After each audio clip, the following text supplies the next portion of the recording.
Как с помощью турника и брусьев привести свое тело в хорошую физическую форму, повысить силовые показатели, выносливость или увеличить объемы мышц? Разберем основы для начинающих. Турник. Первое– это безопасная техника исполнения и разминка. Никогда не пренебрегайте разминкой, так как это может привести к травме или тренировка не будет такой эффективной, как могла бы. Разминайте кисти, плечи, поясницу и локти особенно внимательно. Техника классических подтягиваний выглядит следующим образом. Повисаем на полностью ровных руках, хват прямой, на ширине плеч или немножко шире. Не надо браться очень широко, потому что так сокращается амплитуда движения и нагрузка на мышцы будет меньше. Большой палец можете положить или снизу турника, это классический вариант, и так дополнительно будет тренироваться хват и мышцы предплечья. Или положить палец сверху, тогда меньше будет уставать предплечье и нагрузка будет смещаться на другие мышцы. Следующую фазу движения можно поделить на две части. Если вам нужно накачать мышцы спины, тогда мы тянемся не к подбородку, а к груди и прогибаемся в верхней части спины, лопатки сводим, когда тянемся вверх. Локти развернуты в стороны и направлены вниз, к пояснице. В этой вариации не обязательно тянуться именно подбородком выше турника. Также не обязательно и прикасаться грудью к перекладине. Сначала вам попросту это будет тяжело. Главное держать немного прогнутую спину, локти немного недоразгибаем. Если вам в принципе тяжело подтягиваться и не можете ни разу, то я делал отдельное видео на канале, как научиться подтягиваться. Другой вариант, когда вам нужно прокачать больше руки, а не спину. Тогда лопатки мы не сводим, а спину держим круглой. Локти направлены вперед, и тянуться можно к подбородку. Локти мы не разгибаем до конца, это нужно для того, чтобы оставлять нагрузку на мышцы, и также, чтобы уберечь суставы от повреждений. Именно в такой технике часто подтягиваются новички, потому что для подтягиваний на спину им просто не хватает сил. А в случае, если вам важно повысить количество подтягиваний, то здесь не особо важно, какую из техник использовать. Можно их чередовать. Главное правило– полностью выпрямление локтей внизу и подбородок выше турника. Чтобы вас не раскачивало, держите в напряжении ноги, ягодицы и пресс. Важно и положение хвата, его глубина закручивания. То есть, когда мы очень сильно закладываем хват на турник, закручиваем, то быстро устанут предплечья и вы сделаете меньше повторений. Поэтому старайтесь браться за турник ровно и не вкручивать кисть. Основные ошибки. Снимайте себя на видео, на телефон, чтобы затем контролировать отсутствие рывков. Дергание ногами, неравномерное сгибание рук, недотягивание подбородком или избегайте сильного недоразгибания локтей. Исправляйте это и используйте свое время на тренировках с пользой и чтобы был прогресс. Какая бывает разновидность хватов? Основной это классический прямой хват. Ладонями от себя на ширине плеч или немного шире. Большой палец сверху или снизу. Здесь работают все необходимые мышцы: спина, руки, плечи, пресс, предплечья. Второй вариант хвата – это обратный, ладонями на себя. Его можно использовать начинающим, потому что так подтягиваться легче и больше работают руки. Но много травм бицепса, плеча случается именно на этом хвате, когда начинающий человек с лишним весом либо использует рывки, либо если подтягиваемся таким хватом с дополнительным весом на поясе для более продвинутых, то здесь бицепс сильно натягивается при развороте ладони и при выпрямлении рук. Такое положение не является естественным и несет за собой риски травмы.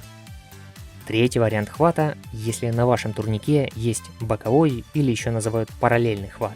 Он наиболее безопасен для здоровья суставов, потому что если у вас есть старые травмы или дискомфорт при подтягивании прямым классическим хватом, тогда боковой хват именно для вас. Им легче освоить подтягивание и можно сделать даже больше раз. Как нужно правильно дышать? Это очень важно. Повисаем в нижней точке, вдыхаем через нос, а при подтягивании выдыхаем ртом. Затем при опускании снова вдыхаем носом и при подъеме выдыхаем ртом. Если вы сделали несколько подтягиваний в таком темпе и устали, то в нижней точке сделайте несколько вдохов и выдохов и продолжайте. Никогда не задерживайте дыхание в момент нагрузки. Это негативно влияет на сердце и даже ухудшение зрения. Дальше мы разберем, как подобрать себе нагрузку на тренировке. К слову напомню, мой стаж силовых тренировок с 2011 года. Пишите мне в личные сообщения за помощью с индивидуальными программами тренировок и питания. Читайте десятки довольных отзывов на моем сайте. Жмите кнопку в верхнем углу экрана. а также за символическую поддержку донатом на удобную сумму. Я отправлю вам свою книгу. Там ошибки в тренировках, рацион питания и большой материал по увеличению подтягиваний. Ссылки я оставлю в закрепленном комментарии под видео или жми на кнопку в углу экрана. Как подобрать себе нагрузку на тренировке? Какое количество повторов, подходов использовать? Если вы выполняете мало, до 5-8 повторений на максимум, то вам нужно выполнять больший объем нагрузки, то есть делать больше подходов и постепенно увеличивать общую сумму повторений за тренировку, чтобы мышцы получили достаточной нагрузки. Ошибкой будет делать все или более 1-2 подходов за тренировку на максимум. Так вы постепенно перестанете прогрессировать, оставляйте запас сил, а первый подход делайте на максимум после разминки. Постепенно, с ростом повторений в одном подходе, мы уменьшаем объем нагрузки, то есть делаем меньше подходов, но больше повторений за раз. Для прогресса обязательно должна быть периодизация и увеличение нагрузок. Это уже индивидуально. Сначала ориентируйтесь на 3-5 подходов. Отдых между такими подходами зависит от уровня вашей подготовки. Рассчитывайте примерно от 2 до 5 минут. Главное – восстановить дыхание и качественно сделать каждый новый подход. Отдых между самими тренировочными днями делайте от вашего режима дня, сна и восстановления.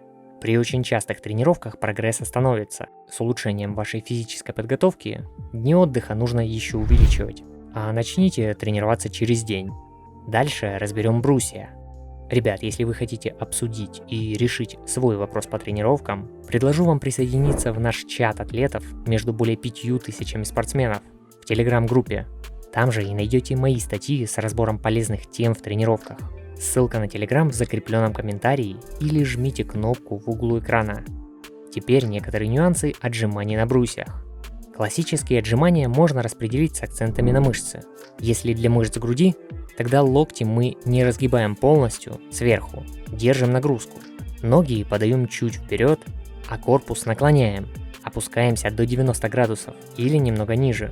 При подъеме не совершаем резких движений или рывков. При опускании тоже резко не проваливаемся и не нужно опускаться слишком низко, вплоть до плеч.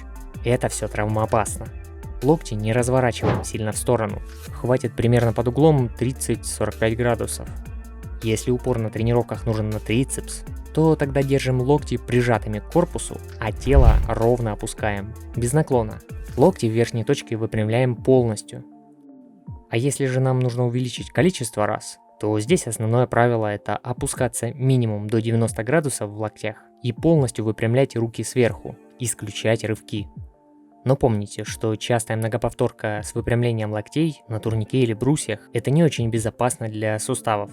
Как тренироваться и чередовать турник и брусья? Это зависит от вашей постановки целей и уровня подготовки. Ориентируйтесь, например, один день турника, другой брусья и затем день отдыха.